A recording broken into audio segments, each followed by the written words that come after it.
This is the virtual machines architecture diagram.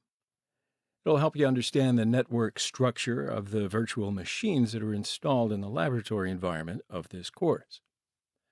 So let's have a look at the whole picture. Host is your computer on the network that you access the internet via Wi-Fi access point or a wired connection. You will install one of the virtualization platforms such as VMware or Oracle VirtualBox on your host machine. So there are two vulnerable machines that will be used as victims throughout the course, Kali Linux and OWASP BWA.